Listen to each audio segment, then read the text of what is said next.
Hey, what's up, family? Welcome back to God's Development Plan. It's your girl, Lolita. You guys, I'm just hopping on. I was really meditating on Joseph and about pain, right? And I was reading in Genesis chapter 37. But as I was meditating and thinking about pain and its purpose in our lives and its purpose in developing us according to the Lord's will, reaching the level of sanctification, of holiness, it's like I started to learn more, and it's like it became a lesson too about hate as well. And I was reading about how Joseph's brothers hated him because he was the child of his father's old age. So basically, Jacob had Joseph when he was an old man. So he loved Joseph very much. And you know the story. Joseph, had a robe of many colors that his father made him. So he basically adorned him in a way that he didn't adorn his other sons. And his brothers hated him for that. Okay. And they schemed up a plan to kill him, but they said, oh, you know what? Instead of killing him, we'll throw him in the cistern. You guys, if you've ever seen a cistern, it is a deep pit. You're not climbing up out of there. Okay. And they threw him into an empty one.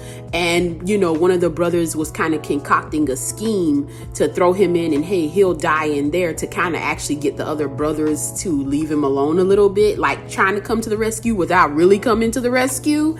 And so they went ahead and they ripped off Joseph's robe of many colors. And then they threw him into the cistern that was empty with no water in it. So it's just think about that for a minute. Think about that. They threw their baby brother. They were so hateful, so jealous toward him because of the love his father had for him, because of the favor that was upon him, that they threw him into a pit, stripped him first, and then threw him in a pit. Can you just imagine the pain? Can you imagine his body hitting the hard ground, the rocks, the walls of the cistern? Can you just imagine the pain? Not only did they have to throw you in, you're wondering, why are my older brothers doing this to me? They should be looking out for me. They should be protecting me, but they're hurting me instead.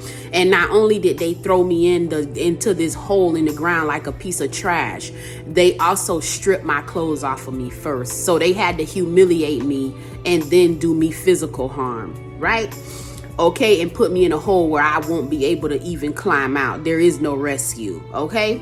Catch that. Now, this is why I say hatred. Hatred became a focus here, because as I was reading on, it says that Judah, that's one of Joseph's older brothers, said to his brother, "What will we gain by killing our brother? We'd have to cover up the crime. Instead of hurting him, let's sell him to those Ishmaelite traders." So Judah said, let's not kill him because we don't want to have to worry about covering up the crime. This is after they threw him in the cistern. Okay?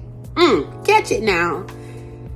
So he said, instead of hurting him, and I want to just get right there for a minute, because the fact that he said, instead of hurting Joseph, we're going to sell him. See how hatred removes you from the truth? Hatred causes an illusion. Hatred will cause you to be delusional. And the reason that I say that is because look at the delusion, the strong delusion that Judah was under, to the point that he said, instead of hurting him, you've already hurt him. You've stripped him down of his clothing. You've thrown him down into a deep pit. He wasn't placed down in there to hide him. The word says that they threw him down into it. You've fallen down and hurt yourself. Come on, somebody. Can you imagine if somebody throw you down into a hole? Do you know the pain? You will probably be near death, if not dead. Okay? Thrown down. And he said, instead of hurting him, like they had not hurt him already. My God. Hatred will cause a strong delusion. You will not know that you have already gone too far. My God. The Lord, his word is so full, you can read something and get something new over and over again. And that's what was ministered to me, that hatred will cause you not to realize you've gone too far. And you will go way beyond and think to yourself, you've done nothing yet. Woo! This is why God also says, vengeance is mine, saith the Lord. Because see, God is just. Human beings are not just. We will think that we're matching energy. We will think that we're doing to them as was done unto us, and all kind of foolishness. And you will have gone so far out of bounds and so far beyond, you don't even know when to reel yourself in. It's dangerous. It's dangerous. But take a look at that. I hope that this blessed somebody. I just found it to be such an interesting revelation in just that small piece of scripture that says, instead of hurting him.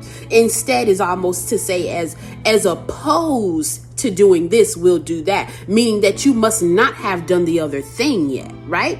But instead of hurting him, they'd already hurt him. They'd already hurt him. They'd already done enough and didn't even realize it. All right, you guys, this was kind of real. All right, I'm gonna get out of it. I think I got a little like, whoa, Lord, what a revelation. Love you guys. It's been your girl Lolita. Subscribe to God's Development Plan. Thumbs up. And if it blessed you and this was something that caused you to think, put in the comments, it blessed me. All right, love you guys. Bye. God has a plan for both you and me, but there are levels to reach before eternity. We must prepare as we share our testimony. Our lives are God's development plan, yeah. Our lives are God's development plan.